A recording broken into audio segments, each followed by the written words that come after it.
Okay, so 0-1 strike. This is the 5th hitting strategy. We call them get it rounds. So if you get the pitch in the location you're looking for, get it, right? So 0-1 strike means we're taking if it's not what we're looking for. We have a couple things to keep in mind. So when we're picking up, so our pitch recognition, right? So we have a broad versus a fine focus. Broad focus is pitcher's going into his windup and you're just kind of looking at him, right? You're just looking in general, just staring. You're not really looking at something. You know, I tend to like look from the waist up at the pitcher. I just kind of look at him when I'm just in general, just staring. And then when he gets to handbrake, your eyes shoot right up to the window. So handbrake, boom, his hand's gonna get right up here. So what we're gonna do is broad fine focus. Okay, we're gonna practice broad fine focus, and we're gonna start to look for cues and clues with fastball, fastball blur. So fastball blur, fastball blur, fastball blur versus curveball blur.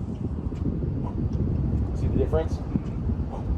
See, it looks, hand has to turn sideways. Curveball is actually the easiest thing to pick up because if they can keep it in the same window, like Perry says, the same tunnel, if they can keep it in, it still looks different when it comes through. The slider, cutter, fastball, they all kind of look similar. It's hard to really, and slider really, you kind of have to slide it this way, but a cutter, just kind of, it's pretty much this motion, right? That's all it is. So it's really hard to see, to pick up on that side of it. But a curveball is really easy because I got to put topspin on it. So my fingers got to come this way. So it looks like it's popping up out of my hand. It's not really what's happening, but my fingers are coming down.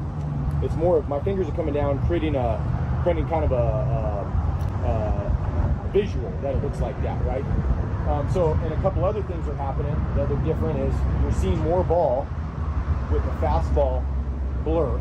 You're seeing more white, right? Versus when I go this way, you're seeing less white, and you're also seeing white in a different area. You're seeing it more on this side. See it more loaded towards my face versus, see, now you're seeing a lot of white and you're seeing it more here. So these are different clues that you can look for. Skinny wrist, right, coming through with the curveball, skinny wrist, fat wrist, right? So these are some of the clues that you're looking for when you're going to be hunting the curveball or the fastball.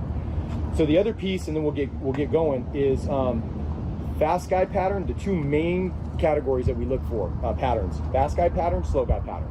Okay, so fast guy pattern tends to be a smart fast guy is going to locate up here, middle up with his fastball, middle in with his fastball. Okay, or middle in, or up and in.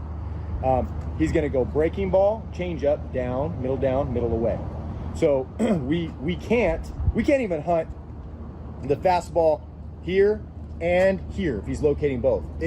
It's almost impossible to hit these on time, both pitches. So if I have 90 up here versus 90 down here, it says that on the gun, but 90 up here to you looks +6. It looks 96 miles an hour. But 90 down here looks -6, 84 miles an hour. So 84 versus 96, that's a 12 mile an hour differential. All hard contact happens within 6. So if a pitcher is throwing his fastball 90 mile an hour here, it's actually 84. It looks 84 to you. And then he's throwing his curveball up, that's maybe 84, and now it looks 90. So he's got 84 here and 90 here. I mean, it's getting close to that 6 miles an hour differential. But if you were on time with both of those, you probably could hit both of them, right? It doesn't matter if it's a curveball or fastball. He's putting them in the wrong places. The curveball should be here. So if it's 84, then it's -6, it's 78. 90 mile an hour fastball is 96 up here, 96 versus 78. That's a huge difference. Good luck, dude. That's not going to happen. So it's like the cornerback that has to cover 2 wide receivers. If the wide receivers, if they run similar routes, you have one run a deep route, one run a deep post.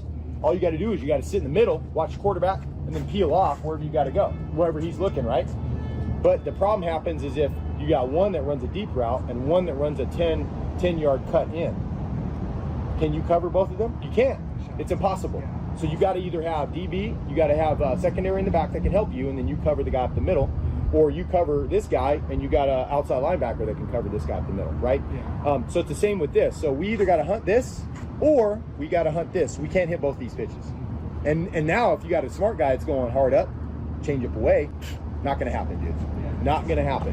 So, fast guy pattern, fastball, middle up, middle or middle in, curveball, middle away, middle down, okay?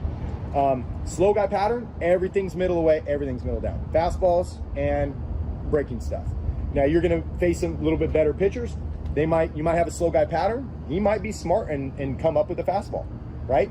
But you won't know that until you see it.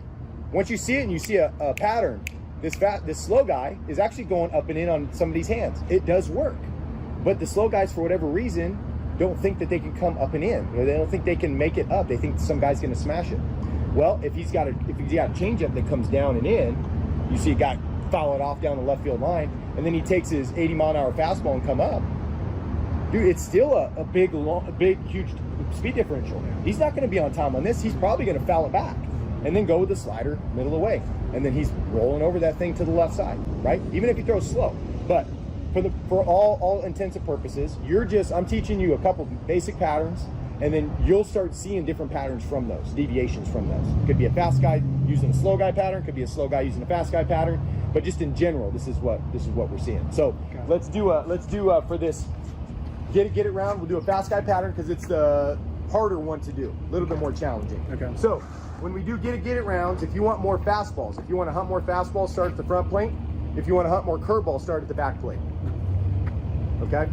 The Hitting Performance Lab wants to know, did you know repeatable hitting power does not start in the hips? Have you heard the expressions, load and explode the hips? Power comes from the hips. Well, we created a free video revealing the results of a scientific study that will show you how we added 48 feet of batted ball distance instantly. And it's not all about the hips. Click here now to get the video while it's still free.